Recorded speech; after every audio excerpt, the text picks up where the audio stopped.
মামা এখানে এখানে রাখুন রাখুন, চলে আসছে। মামা ভাড়া কত? মামা 30 টাকা। এই নাও 500 টাকা রাখো, দুপুরে নাস্তা করে নিও, ঠিক আছে? আচ্ছা মামা, আমি অনেক খুশি হয়েছি। আপনাদের দুজনের মনের আশা যেন অনেক তাড়াতাড়ি পূরণ হয়ে যায়। ঠিক আছে। আচ্ছা মামা। আচ্ছা এখানে কেন এলে? ওই তো রিপোর্ট নেওয়ার জন্য। ও তোমার এই মাথার সমস্যার জন্য? হ্যাঁ হ্যাঁ, মাথার জন্য। ঠিক আছে তাহলে চলো। কোথায়? রিপোর্ট আনবে না? হ্যাঁ, আপনি যাবেন নাকি? না না, আপনার যাওয়া লাগবে না, ভিতরে মামা আছে আর মিতো কলেজ থেকে এসে আমার জন্য ওয়েট করছে। আমরা দুজন একসাথে রিপোর্টটা নিয়ে বাসায় চলে। ঠিক আছে তাহলে তুমি যাও, আমি এখানে অপেক্ষা করছি। ঠিক আছে। ওই যেন কোনোভাবে জানতে না পারে যেটা আমার রিপোর্ট, আর ওরে আমি বলছি এটা আমার মাথার রিপোর্ট। তাই বলে কি হাতে এক্সরে রিপোর্ট? বাদ দে না, শোন, ও হয়তো আশেপাশে কোথাও আছে, আমাদের এখান থেকে তাড়াতাড়ি চলে যাওয়া উচিত। চল চল চল চল, তাড়াতাড়ি চল। আয়শা কি ব্যাপার, তুমি আমাকে রেখে চলে এলে কেন? তোমাকে আমি বললাম আমি তোমার জন্য ওয়েট করতেছি, তুমি আমাকে রেখে চলে এলে কেন? আসলে আপনাকে আশেপাশে কোথাও দেখিনি তো, তাই ভেবেছি আপনি হয়তো চলে গেছেন। আচ্ছা রিপোর্ট নিয়েছো দেখি? হ্যাঁ এই তো পৌঁছে গেল নাকি? চুপচাপ দাঁড়িয়ে থাক। আরে খুবই খারাপ অবস্থা, এটা দেখে তো আমার মনটাই খারাপ হয়ে গেল। আমাদের মনটা খারাপ। কালকে তো আমরা চলে যাচ্ছি। কোথায় যাচ্ছো? বাসায় যাচ্ছি, আর কোথায় যাবো? আচ্ছা আমরা তাহলে আসি, আমাদের লেট হয়ে যাচ্ছে। এখনো প্রপোজ করতে পারলাম না, আর কালকেই তো চলে যাবে। তাহলে প্রপোজটা করবো কবে? যা করার আজকের মধ্যেই করতে হবে। আল্লাহ, আজকে জানি আমি প্রপোজটা করতে পারি।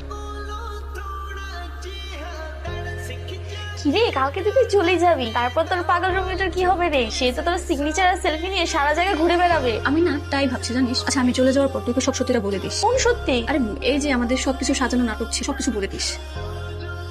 না না বাবা, দরকার নেই। পরে দেখবি তোর বাসার ঠিকানা বের করে তোর বাসায় গিয়ে তোকে বিরক্ত করছে। ও কত বড় গাধা, দেখ আমার হাতের এক্স রিপোর্টকে আমার মাথার রিপোর্ট মনে করেছে। নিজে হিরো সাজার জন্য আমার সামনে ওর বন্ধুকে ফকির সাজিয়ে নিয়ে এসেছে, আবার টাকাও দিয়েছে। আবার সেই বন্ধুকে রিস্কাওয়ালা বানিয়ে আমাদের কাছে নিয়ে এসেছে। নিজে যেরকম গাধা আমাদেরকে ওরকম গাধাই মনে করে, তাই না রে? তবে আমি একটা জিনিস ভেবে খুব মজা পাচ্ছি জানি, ও যখন কিনা জানতে পারবে আমাদের সবকিছু সাজানো নাটক ছিল, ওর অবস্থা কেমন হবে ভাব একটা বার। কি আর হবে, বাসা থেকে বের হবে না, লজ্জায় মুখ দেখাবে না কাউকে। আমার তো তাই মনে হচ্ছে। এই জন্যই লোকে বলে নারীদের ছলনা বোঝা অসম্ভব। এরা চোখ ভর্তি পানি নিয়ে অভিনয় করতে পারে, দরকার নেই সব ভালোবাসা। কি ব্যাপার, আজকে ওকে কোথাও দেখতে পাচ্ছি না? আমি যে কালকে এত করে বললাম যে আমি আজকে চলে যাব, তারপরও কোনো দেখা নেই। ওই তো বসে আছে, কিন্তু ও এমন শুষ্ক মন করে বসে আছে কেন? কি ব্যাপার, কিছু বললো না কেন? আমার কাছে ছোটেও আসলো না, কিছু বললোও না। এক্সকিউজ মি, আচ্ছা আপনাকে দেখে মনে হচ্ছে আপনি আমার অনেক পরিচিত একজন। আপনাকে কি আমি চিনি বা আপনি আমাকে চেনেন এমন কিছু? কই না তো। আপনি কে? আপনাকে তো আমি চিনি। আপনার বাসা কোথায়? এইটা আবার কি? ও তো দেখছি আমাকেই না চেনার ভান ধরছে।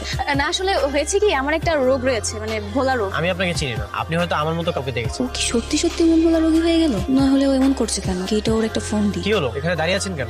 আসলে হয়েছে কি, মানে আমার তো একটু মন ভোলা রোগ রয়েছে জানেন। আজকে আমি দেখা করার জন্য ওর নাম আর ডেট পর্যন্ত আমি ক্যালেন্ডারে লিখে রেখেছি, কিন্তু আমি ওর ফেসটা মনে করতে পারছি না। সে আপনার পরিচিত ছিল, কিন্তু এখন সে আপনাকে চিনে না, কারণ আপনি তার সাথে ধোঁকাবাজি করেছেন, অসুস্থতার নাটক করেছেন। আপনি একটা ধোঁকাবাজ। খবরদার, আমাকে একদম ধোঁকাবাজ বলবেন না। ধোঁকাবাজ আমি নাকি আপনার? আপনি কি ভেবেছেন আমি কিছু বুঝতে পারবো না? আপনার এই বন্ধুকে একবার কখনো রিক্সা চালক, কখনো ফকির সাজে আমার সামনে নিয়ে এসেছে, মনে হয় আমি কিছুই বুঝতে পারি না। আমি যা করেছি সবটাই তোমার ভালোবাসার জন্য করেছি, কিন্তু তুমি আমার সাথে এটা ঠিক